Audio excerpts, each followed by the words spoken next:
Hello everyone, my name is Dan Basse, President of AgResource Company here in Chicago, joined by our Director of Research, Dr. Bill Tierney, to talk a little bit about what we call a big crop, big demand scenario. Now this doesn't happen very often in agriculture, that we really get the benefits of both.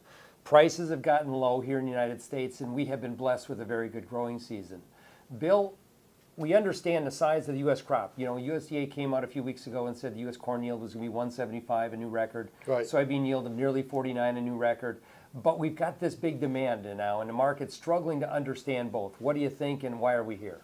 Well, first off, let's talk about the evidence. You and I were just talking about how much we're shipping out in the month of August alone, and how perhaps USDA has never made this large of an increase in old crop exports.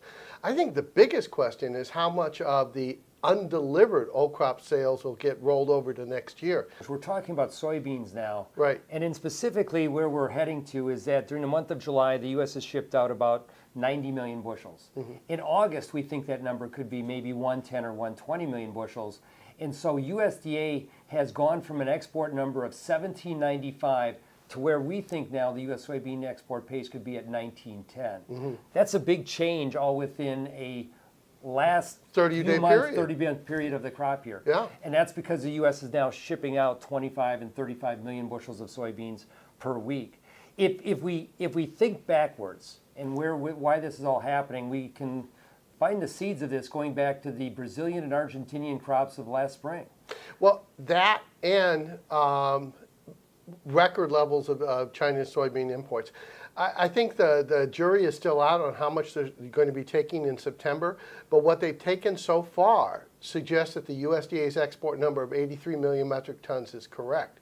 The problem is that the Brazilian crop was anywhere from 4 to 5 million metric tons smaller than people had expected 3 months ago. And the Argentine crop, at least according to the USDA number, is probably 5 to 6 million metric tons from the high that it was before the flooding started.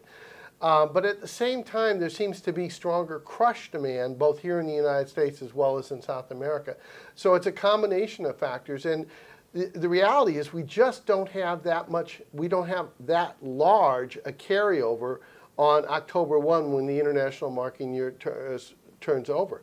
Now, if the U.S. Soybean yield is, let's say, 50 bushels to the acre, if there is more acres that were actually planted, that could relieve the pressure a little bit, but still we're looking at, in all likelihood, a record shipment pace from September through January or February. So the U.S. at one point last year, we had export sales which were well below normal. Now we're, of course, well above normal. And we were talking about end stocks of 500 million bushels. Now we're down to about 225. Mm-hmm. On new crop end stocks, we're at 330. Maybe they drop just on the old crop export demand to 300. Mm-hmm. But we're almost getting to a point, Bill, where we need big crops because of the demand to sustain ourselves here. And then we all wonder about whether or not the U.S. has capacity to ship all this stuff out. If you combine the PNW, the lakes, the Gulf, and even the eastern seaboard, we end up with maybe being able to ship out 575 to 600 million bushels of all grains combined a month. That's soy and all grains. Mm-hmm. You know, we're going to be testing, I believe, that limit as we get into October, November, December, and that's something that the U.S. Isn't used to, at least in this world of abundance of the last few years. Well, if you take the adage that the market reveals fundamentals, I was looking last week at the forward FOB basis bids for corn and soybeans at the Gulf, and looking at them from a historical perspective going back some 42 years. And the current bids that we had for new crop FOB delivery were at or near record levels. Now that's in contrast to the interior basis bids, let's say in Illinois and Iowa for corn and soybeans, which were more than one standard deviation below average. So in the country where huge crops are expected, there's expected to be a storage crunch, we have very weak basis levels. But at the Gulf, we're already seeing at or near record FOB basis bids. So it's a tale of two basis levels. In the interior, huge crops, tight storage. At the Gulf, record levels of demand, and perhaps an inability to meet all that demand within the time period that importers would like it to see it shipped.